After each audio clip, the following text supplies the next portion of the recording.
Welcome back to another episode of our Wyckoff crypto discussion. As usual, today we will study the crypto market through the lens of the Wyckoff method. This information is for educational purpose only and is not an investment recommendation. Please stop the video and read the disclaimer. Very tricky market conditions today. We will double our effort to dissect the whole picture. First of all, let's turn the clock back to late February, point 1 on the charts.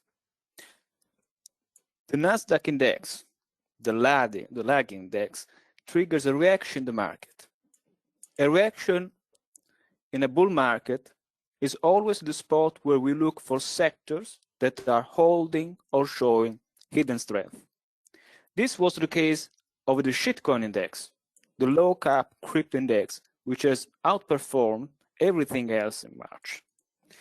And as you remember, the majority of the cryptocurrencies that we have covered in March were coming from this asset class, like Kusama, VeChain, Audio, for example. What happens in the stock market after that reaction? We make a higher high on both the S&P and the lead index, the Russell, which is still a constructive sign for our Wyckoff eye. At that point, we want to see if price is able to stay above the level of the resistance with a backing up action, or will fail back to the support.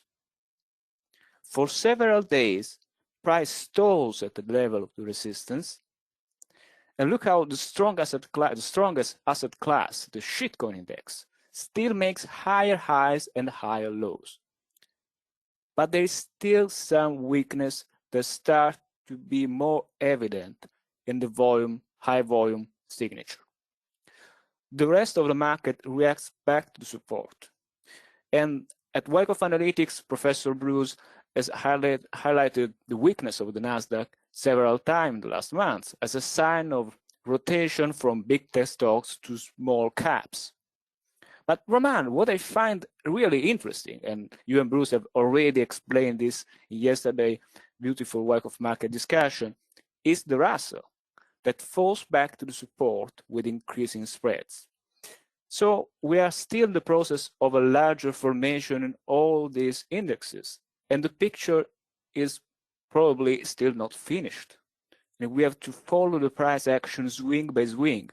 For example, how much demand will come into support? What kind of rally or failed rally we'll observe from here? For now, the information that is really precious for crypto traders is we are in a risk-off environment, at least for a while. That said, Roman, what do you see here? Well, I've been going through this like literally almost nonstop 24/7 because there are a lot of questions from students in the classrooms. We also discuss this. And I'm coming to the conclusion that, all of this confusion about the current structure is probably because we don't still see the larger structure, as Alessia has said, right? So we might be, for instance, like for S&P 500, we might be after the change of behavior, just kind of like in this trading range. And we've talked about this in classes, but maybe like we need to overemphasize it right now, right? Because if this is the trading range, the price could potentially go to this level, undercut even this low in this sprint type manner, and then rally again back to the resistance. So we might be in a much larger trading range that could actually last for quite some time, maybe even into the end of the summer, into the seasonal lows of fall, and then from that go into some kind of rally into the end of the year. And that was actually our outlook from the beginning of the year, that we are going to have a rally first. It didn't materialize as a big rally. Then we're going to have a trading range, and then we're going to recover into the end of the year. So that was like the long-term outlook. Having said this, obviously, not all indices are of the same strength. So for instance, NASDAQ is showing us more weakness. So therefore, the structure here might be different. And we might see, either more of the consolidation at this lower level, like this, before it goes up, or the second scenario, if this is one, the second scenario could we possibly have another leg down here, maybe to a higher low into potential phase C? And you might be saying like, okay, well, what phase C of which structure? I mean, obviously not the decline itself. So when we look at the past historical examples of big, huge structures that last over, let's say, a year, sometimes we see that the structure could start somewhere far, far away from the finish line. So somewhere here, here's our change of behavior and potential phase A, obscure phase B that shows that we're still strong. And that's the element of strength, like this rally, the upthrust action itself. And then a reaction down like this into potential phase C. And then after that, we will be talking about like, well, this is the structure. So look at, let's say, the market since February of 2018 into the COVID low of March of 2020. That's the whole thing is one structure. But it was so hard to go through this structure, understanding the complexity of it. We understood the swings up and swings down until the structure has resolved itself. So maybe we're kind of in the same type of situation where a much larger structure is developing, and it's just kind of hard to see. For instance, it's very interesting how in shitcoin also, kind of the same type of idea. A change of behavior first. Phase B has this upthrust that is could be labeled as a minus sign of strength. And then we go into the true phase C, into the lows of the previous change of behavior. And out of there, then we rally. So kind of the same idea, going down and then rallying from here. So that's scenario number 2. And scenario number 1, as I said, more of the consolidation right here. So those are my thoughts, Alessia, like on the market in general. It's really fascinating, really fascinating. So here we have the crypto sectors. We know that Bitcoin was lagging the market in 2021. We have highlighted in the last session the scenario of a big formation with an interesting confirming count. Well, the failure that we have seen in the last days put that structure in danger. In particular, yesterday's price action was a weak rally in the morning on Elon Musk's announcement and a failure on the close, at the same level where we have seen demand before. And we really like when we are not just able to extract profit from the market, but also when we are able to draw the structure of the market. Of course, this does not work all the time. Roman has done a beautiful job, a great job a few weeks ago on crude oil, a structure with increased effort to the upside, then no follow through, a drift and a reaction. I think it's very similar to Bitcoin, what we are seeing right now, Roman. And what really matters now is we have to watch for the levels where demand has come in the previous week. So once the scenario fails, always try to understand what can happen next. And I think that it will take time to understand what kind of animal is this structure. Because Bitcoin is lagging the market, and lagging assets are always triggered to decrypt. And now let's see the other indexes, which are still in a trading range and that much cleaner structure. For example, the DeFi index, we are back to the support of the range. This reaction has increased its spread, but the volume is still low. So we really have to see if this is a trading range, reaccumulation, distribution. We have to see how much demand comes at this level. Same story for the mid cap. And the shitcoin has this climatic run with high volume, and I think this is a top for the shitcoin. So, yeah, makes sense, Alessio. And let me ask you this question. Because there is so much talk about distribution in the Bitcoin and just in cryptos in general, and in the market in general, and I think that we are warranted here to have some kind of weakness. I mean, like we're seeing this, but you and I will always comment that until we see the proper distributional signs, we are not going to claim this as a distribution, just because we need to see a confirmation. So to you, what would be those signs of the distributional character? What would be those signs of the confirmation that indeed that's it, we're done? 60,000 was the highest that the Bitcoin has gone to, and now we're going to have some pronounced distributional pattern. What are those to you? Well, for example, the FAN index, in that case, I want to see a break of the support followed by a very weak rally. And we have to keep in mind that in this kind of environment, distribution can be very quick. Yes. But when it happens, it's very visible. It's very, very visible because all the Fed rally are very, very weak. So I think we should just be very focused here. So. Yeah. So we need some kind of break.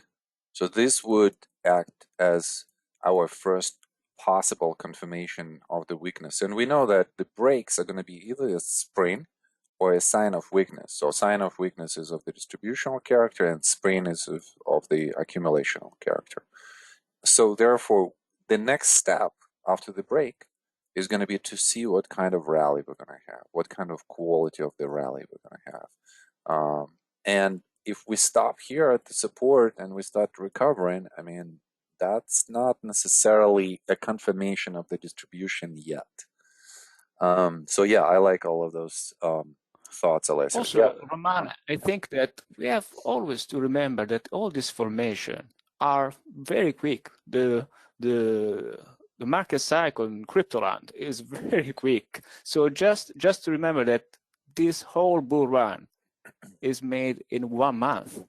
So the price action can really develop in different ways here. We can have, for example, a big shakeout and then accumulation at a lower level. Everything is possible here. We still have to follow the market and judge the market by its own action. Yeah. So I'm still learning crypto, kind of like feel to the crypto, the rhythm of the market. And I thought that I got it just recently, and I'm really happy that I'm going through all of these ups and downs with you guys and Alessio helping us to navigate this. So let me ask you this question, Alessio. As you say that everything could happen so quickly in crypto world, are you saying that even if we have some kind of weakness, it could materialize and then recover really quickly? Is that what you're saying? Yes, absolutely. It's definitely possible. We have seen this different times. I think that it depends from the structure of the market, of the NASDAQ, of the S&P. The key is in the context of the market, because generally crypto is just risk on, risk off asset. Okay. So a couple other thoughts here. Well, first of all, we've been kind of on this with the mid caps and the DeFi. We were saying that we are in the trading range. So now we have, plenty of confirmation that we are in the trading range. That's number one. Secondly, another thought, if this is a change of behavior, and we've talked about how small distributional ranges lead to those change of behaviors, right? So this is, to me, like a stopping action of an uptrend with shortening of the thrust, small distributional pattern for the change of behavior. And then we go into the trading range. And let's say that maybe like this is phase A. If we're in phase B is always, like this. So it's going to be really hard to predict those smaller moves. So the tactics here could be just very short-term oriented for swing traders, right? So oscillating trades at the resistance and the support level. Or if you're a long-term investor, then you kind of have to wait, and you kind of have to see, look for those signs of confirmations of the failure or continuation. So unfortunately, nothing else. Maybe it's some trimming, some add-ons at the opportunistic times around the borders, the boundaries of the range. And then, so for example, Roman, I think that for long-term investor, it could be wise to, for example, after the first weak rally that we see here, that could be, because we have good like bounces. Somewhere here, just to trim here, right? So this is a failure after failure to make a new high, right? So reversal after the failure to make a new high. Yeah, that makes a lot of sense for long-term investors to do that. And then you could hedge also, because, for instance, you could have a position in Bitcoin, and then you could say, I'm going to hedge my position in Bitcoin, but I'm not going to sell Bitcoin. I'm not going to sell my position. How would I hedge? I would take something that is weaker and I would short it at the opportunistic short-term opportunity where there is this reversal after the failure, as we said, and you're making money on the way down and you're losing money in Bitcoin on the way up, but your equity curve is stabilizing. It's kind of like stable because you are hedging with other instruments that are weaker than Bitcoin. So that's a very, very possible strategy. A couple of other thoughts, Alicia. Well, first of all, I agree with you. This looks a little bit of like toppy, right? So where we have lesser progress to the upside, shortening of the thrust, and then the volume signature increases.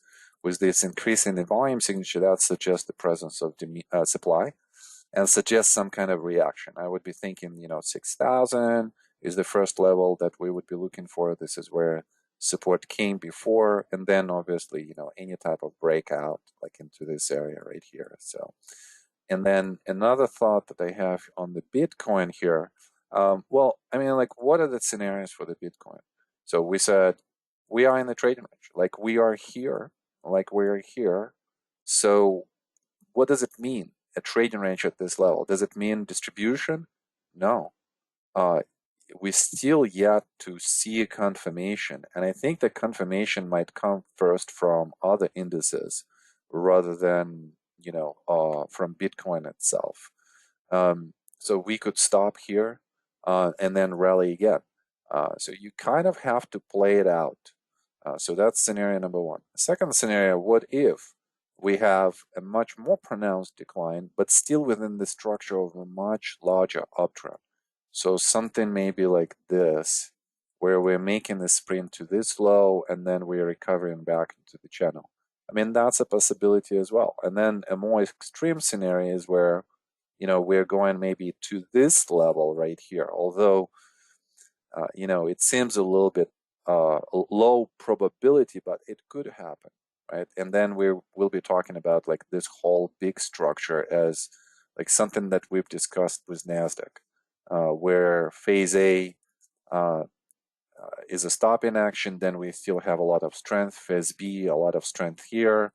Then we go into some kind of higher low, phase C, and then we recover from here. Then we will be talking about this whole structure. So we'll have to see how that's going to unfold. I really love this formation, Roman, because it's so counterintuitive. Because generally we focus just on the top. We say, oh, this could be the top forever. So distribution. Instead, could be still a larger formation. And this larger formation can really reverse very quickly after phase C. So we still have to understand the whole picture here. Yeah, and I think that's why there is so much confusion. You kind of like, even on the Discord, some people are saying this is a distribution, some people are saying this is a long-term still uptrend. And I think both camps might be correct under this scenario. I mean, like we could have a short-term distributional pattern, right? Weakness, vulnerability, but yet within the much larger long-term formation, this still could be a long-term trend. All right, great. Alessia. And this is the log chart of Bitcoin. So here we can see the whole structure. And I think it's easier to visualize here that possibility of phase A, phase B, and phase C, so a big structure with strength on the top. Or an alternative scenario, this local trading range that we see could be a distributional structure itself. So we have to see. And I think that the key is all in the market, in the S&P, what kind of beast we will see there. Roman? Yeah. So very interesting spot right here. If we are thinking, like if you guys are thinking, well, this is a distribution, right away go to some places where a true distribution has happened. I mean, like 2017 into 18, that was a true distribution. Like there is no doubt in our minds that this is how it looks. So look at the extent of the first leg down. It's really big. I mean, like it doesn't really have like a huge volume signature, but this is a huge change of behavior. Do we really have it here? I don't think so. I don't think that it's of the same magnitude. Then also look at what happens next. We're starting to see lower highs. Here we're still seeing a higher high, which is possible also within the distributional structure for sure. But it is slightly different look than what we've seen here. And then as a confirmatory sign at this time, this break to the downside signifies, the sign of weakness. That would be a confirmation. If we are, let's say, thinking about the complete distributional scenario here, then we need to break like really, really fast and with a lot of conviction to the downside, where we would say like institutions are selling. You could also look into something like this. So obviously this doesn't look the same, but it also doesn't look like the current picture. So again, it's very useful to use analogs to see how the price behavior in the past suggested either distribution or reaccumulation, and then just go from there. Okay, Alicia, by the way, another question. What do you think about the trends here? So this is this a log? Yeah, this is a log. Yeah. Yes, it's a log chart. So we always want to look at the log for Bitcoin because it's such an extreme speculative instrument. So is there some kind of uptrend channel, that long-term uptrend channel, that you would look at, or are we? Well, kind I of will hard just to see consider here, this right? line. Yes, I will just consider that line because Yeah. well, So I this also is an enjoy. important spot right here. Yeah, absolutely.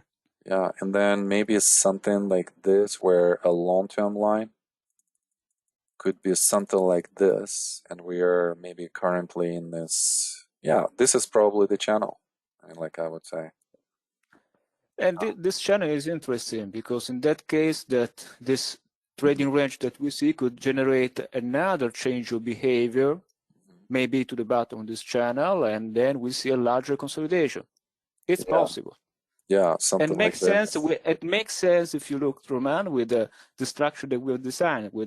This is phase B, strength in phase B. I know that it's difficult for traders to think, how can this be labeled as strength? Yeah. But still, it means that price is able to commit, at least temporarily, above that level. Yes, So, really good point. Really good point. Yeah, and I think this looks like a channel. I mean, obviously, I'm drawing it a little bit incorrectly, but still, the whole idea is there. Okay. All right. so here we see the shitcoin index future, and I published this this morning on our Discord channel. And look how clean is the structure on the intraday. So a change of behavior, major sign of weakness, potential major sign of weakness, and last point of supply. And generally, since this was the strongest index, I think that we will see other attempt to regain the trading range, but I think that all these attempts will fail probably. So, for example, another lower high and then a failure. So. Yeah, this definitely shows presence of the supply, and more importantly, as supply increases, we have the expansion of the result to the downside. Now, the commitment down is not that significant, and I think this is just a reflection of strength in shitcoin. So yeah, we'll have to see how this rally develops. I mean, when I look at the potentiality of the rally, to me, and I know to Alessia as well, the main thing is just to define the capitulation bar, and then to see what kind of response of the rally we have towards that area, towards the high of that bar. And so far, we see here rejection. If we're going to see rejection again, let's say into this bar now, then obviously a failure. The opposite to this would be, let's say, a bar like this and a bar like this, where we are seeing that first there was a rejection, but then the price overcame this level and then used it as a support later on. So this is more bullish and this is more bearish. And that's all we do. Again, no predictions. There is no reason for us to think that we know how the market is going to move. It's just that we want to understand the options on both sides and we want to see what unfolds, either one or another. Okay. So here are 4 assets that we have followed in the last month. So we have said that in March we've been focusing on these assets from the shitcoin index, perpetual index. So basically what we see here, change of behavior in the market that then become a change of character. So many small caps have outperformed the market, showing great comparative strength. And yesterday reaction on the shit pair was the biggest and the most volatile of the whole uptrend. And this is reflected in all the assets that we see here. So the point of yellow were basically our calls. And then look at this nasty reaction that we see at the top. But what's the lesson here? The lesson is that when our selection is good, even the crypto market, which is so volatile, so extreme with a lot of fear greed, we still have our point of exit. For example, look at VeChain. VeChain is giving us a great point of exit on the second low, there, or second high, which is a lower high. Also, Kusama, we can still close the position, save a lot of gain there, and so on. Audio is still holding today, but at this point, I just close my position because I think this is a high risk point. There is no point in trading risky assets when we are in a risk off mode. Your opinion, Roman? Well, first of all, I just want to praise Alessio for such great calls and for such great selection. I mean, I'm definitely way behind Alessio in like knowing this market. So I'm still learning the crypto market as I've started trading, a couple of months. Wait, Roman, please wait, because we have also calls that have not materialized, point of entry that have not worked. Well, sure. But with those calls will be absolutely cruel. There is no mercy with ourselves. So we examine yeah, of course, yeah. I mean, this is a good point, Alessio. Yes, we have to acknowledge and admit that, some of our calls did not materialize. Maybe were stopped out and so on and so forth. So yes, but these are great goals, so we should celebrate them as well. And I really like in the analysis here, well, not only in terms of the points of entry, what I like about Alessio's work is that selection on these calls is really good. And also really great awareness of the change of behavior, right? Because change of behavior brings a different environment. And therefore, you need to make some kind of trading decision at that moment. Are you going to keep it? Are you going to trim it? Are you going to close it? And so on and so forth. So, and we clearly see, that change of behavior within the structure of the up channel, within the character of the downward bars, within the volume signatures. So, yeah, really well done, Alessio. Okay. And this is not a trading candidate, because in this particular moment, we are not looking for a candidate to long side. We are just looking for short-term trades and very short-term tactics. But I think this structure is very interesting in general, just to think about the structure of the whole market. So we see here, we've seen the structure since March, basically a failure, and we were looking for a consolidation and then continuation to the upside. What do we see here? A trading range. So there's still a possibility that this trading range can break out to the upside. It's possible. But let's say that price goes back to the bottom of the range. What do we see here in that case? a big formation. So not necessarily a distribution. We could just be in a huge trading range, which would be really tiring for traders. For long-term investors, yes, of course. Also look at the depth of this, the height of this trading range from $4 to $20. That is very impressive for long-term investors. So I strongly suggest to think about short-term tactics, not long-term investment at this point. And but for traders, this is a great opportunity because the trading range is huge. So it's trading opportunity. Yeah, I like these thoughts, Alessio, that, trading ranges could be so much more complex. So, I mean, like we even see this during this COVID decline right here. You might be thinking, okay, we're in phase C right here. We are into the sign of strength here.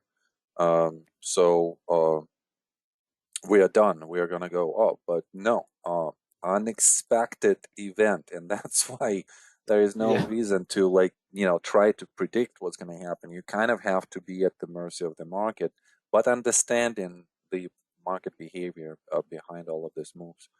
So could be much more complex where, phase C just moves to another place, and this could be very much be here.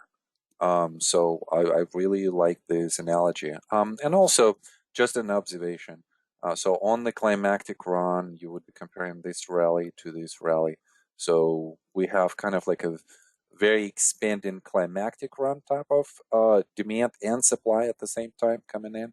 And here, this is more of like more laborious way of going up on the heavy volume signature. So supply is present, and then supply shows up in a much better way. Weak rally, inability to overcome the breakdown bar, and volume signature is just diminishing significantly. Yeah, really liking your thoughts here, Alessio. And I'm very emotionally connected to this chart because this structure, the weird structure that we have seen on the COVID shakeout here, is very peculiar. And this chart was basically the core. I think that Wyckoff Analytics students will remember this chart because it was the cover of the Wyckoff Analytics crypto course that we had in July, when just before the big bull run. And then this chart has been featured in our bias game. So very interesting, Roman. Great. Okay. Well, it seems like that's it for today. Alessio, your final thoughts, comments? Let's stay focused, and we'll decrypt this beast together. All right. Sounds great. Thank you guys for watching. Until next week.